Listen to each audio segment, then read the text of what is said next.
what all monotheists are told to do, and admire the man who said, yes, I'll gut my kid to show my love of God, I'd say, no, fuck you.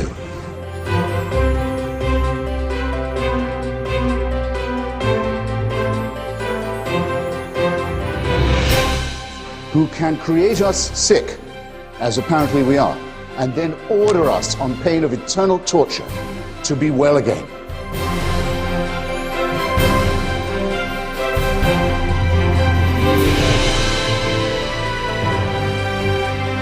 For a child made in the image of God, oh no, you're not.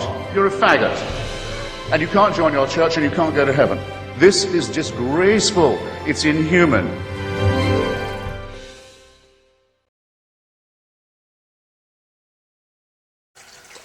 Okay, so as we have already seen from the previous videos listing the reasons to reject Christianity, dog lovers or people allergic to cats might find the whole obsession that Jesus had with cats to be a put-off, because it is just, it hasn't been 100% proven, although the eyewitnesses do testify to the fact that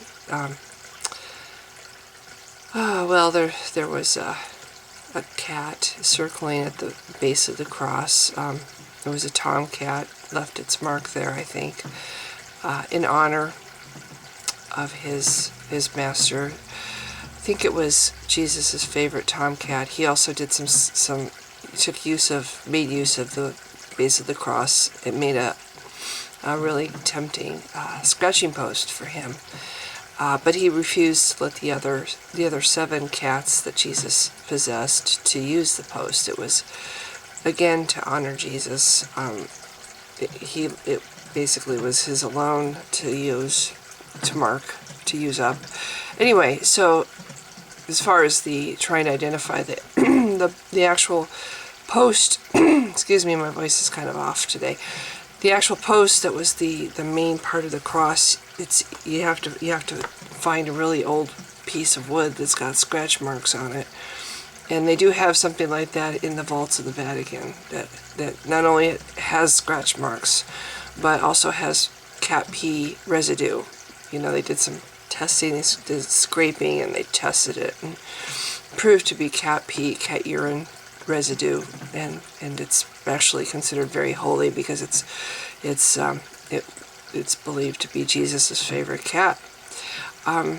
You know, before Jesus came and walked on the earth, he was actually God, and so everything you read about in the Old Testament, that's actually God doing all those. Well, that's Jesus and as God doing all those things.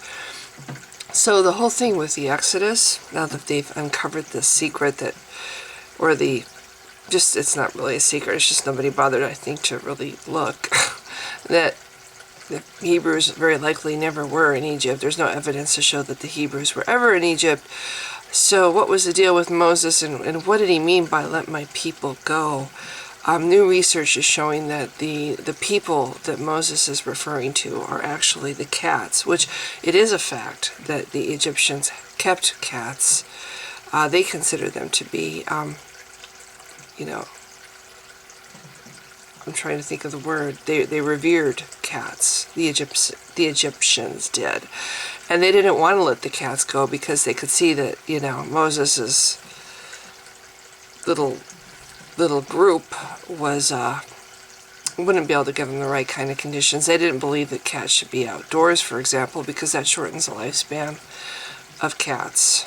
And also they were going to be trekking across desert country, and what were the cats to hunt? So the Egyptians were very against letting their cats go. So hence we had the problem with Moses and, you know, Jesus having a major temper tantrum that he couldn't have every cat he wanted. He just liked the Egyptian cats because they were so sleek and well cared for. And, you know, this is before he developed his preference for white cats. Back in those days, he would take any cat. He was just, you know, he just had to have cats. That was a thing. So anyway, the Exodus, of course, never happened at all. It was just Moses and a few of his followers trying to get the cats from Egypt. It caused a big problem. But nobody actually died over it. It was just, but as stories go, it was greatly exaggerated, and the cats became Hebrew slaves. It's all very silly, but so yes, that explains a little bit of where the myth of the Exodus came from. As for the parting of the Red Sea, that one had more to do with a water bowl. There was a water bowl in the story. I don't remember exactly how the water bowl fit into it, but there was one of the cats liked doing this with his paw over the water and kind of made this parting effect. And it was kind of a cute thing the Egyptians liked to talk about. And I think, excuse me, that story kind of got passed around and got exaggerated, and the cat's paw kept getting bigger and bigger. And eventually, we know how stories eventually get really totally exaggerated to the point of being ridiculous. That's kind of how it went. So, back to the article that I've been trying to read, and the mouse has decided that this is the time to have a drink. This is by Michael Renyon. 163 Reasons to Reject Christianity. He has given me his permission to try, I always have to say attempt to read, his article, which I find to be very well written. He has compiled 163 reasons to reject Christianity. Can't even imagine how much work went into it. So I thought I would try to read at least some of the article. It's obviously 163 reasons. I don't know if I'm going to get that far into it, but okay. Reason number 7. Early Christians were uneducated and superstitious. No matter what Christianity has evolved into after 2,000 years, it is instructive and illuminating to consider the types of people who became its first followers. This gives a clue as to the degree of credibility it possessed at a time when the grandchildren and great-great-children of the chronological contemporaries of Jesus were still alive. That is, while the original history of the church was still fresh in people's minds. It would be similar as looking today at the history of World War II through the lens of what people had heard from their deceased ancestors. Unfortunately for Christianity, the early followers of the faith were almost exclusively from the lower class, mostly uneducated, unskilled, and illiterate. The following excerpt is taken from, and then he provides a link, which I will post below. My voice is very low. It's because it's morning. So, the character of the early Christians would probably be most surprising to modern lay Christians. The bulk of the early converts were from the lower classes in the cities, as the great historian Edward Gibbon, 1737 through 1794, summarized in The Decline and Fall of the Roman Empire, 1788. The new sect of the Christians was almost entirely composed of the dregs of the populace, of peasants and merchantists, of boys and women, of beggars and slaves, the last of whom might sometimes introduce the missionaries into the rich and noble families to whom they belonged. These obscure teachers are as mute in public as they are loquacious and dogmatical in private. Whilst they cautiously avoid the dangerous encounter of philosophers, they mingle with the rude and illiterate crowd and insinuate themselves into these minds whom their age, their sex, or their best education had the best disposed to receive the impression of superstitious errors. For now, it's enough to note that by and large the early Christians were mainly illiterate, uncultured, and incapable of critical thinking. Hence, Christianity competed for these people, not with the Roman thinkers, but with the mystery religions. Both Christianity and the mystery religions have irrational elements which were of much appeal to such a group of people. The skeptic J.M. Robertson, 1856 through 1933, summarizes their character such. Taken individually, An average Christian of the 2nd century was likely to be an unlettered townsman of the lower middle or poorer classes, either bitterly adverse to idols, theater, the circus, and the public baths, or persuaded that he ought to be. Utterly credulous as to demons and miracles, incapable of criticism as to sacred books, readily emotional toward the crucified God and the sacred mystery in which were given the body and blood, devoid alike of aesthetic and of philosophic faculty, much given to his ritual, capable of fanatical hatred. That last part reminds me a lot of Facebook and YouTube Christians I've run across. It is also important to note that the great thinkers of the time rejected Christianity out of hand. From the same website, and I'm going to probably say these names wrong. It is therefore not surprising that the greatest thinkers of that age, philosophers such as Seneca, c. 5 BC through AD 65, I'll just spell it, Epictetus, c. 1st century, and Marcus Aurelius, c. 121 through 180.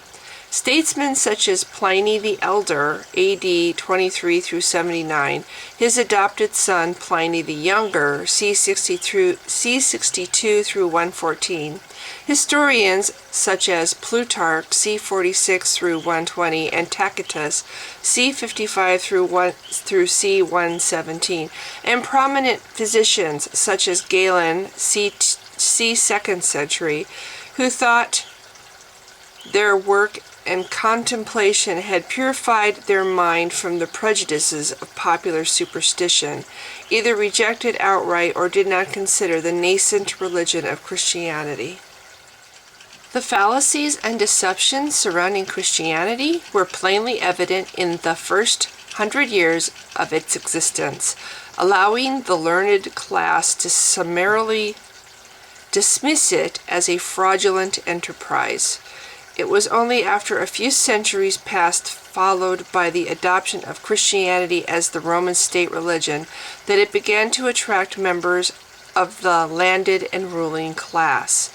However, even then it was more often for political purposes than an expression of genuine faith. The recent history of Christianity, exhibited by the decline in the mainstream liberal churches and the rise of the conservative, fundamentalist Pentecostal ones, is, in effect, a return to early Christianity. Currently, most of the truly exuberant followers of the faith are poorly educated Americans, scientifically illiterate people with poor critical thinking skills. Thus, if this trend continues, Christianity may well end up, in a few centuries, being perceived in a similar way as it was 2,000 years ago. Reason number 8. Borrowed miraculous elements.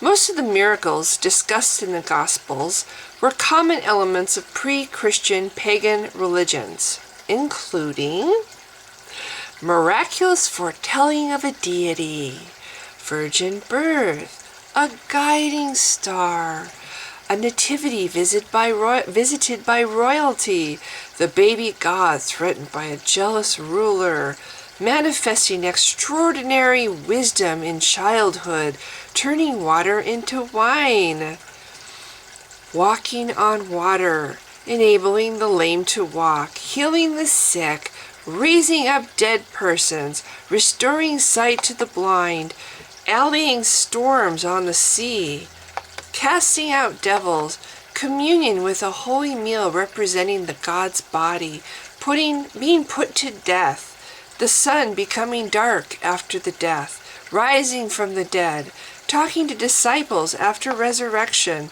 ascension into heaven, providing salvation for mankind. And then he provides a link, which I'll put below. The truth is that very few of the miracles discussed in the Bible are unique to Christianity.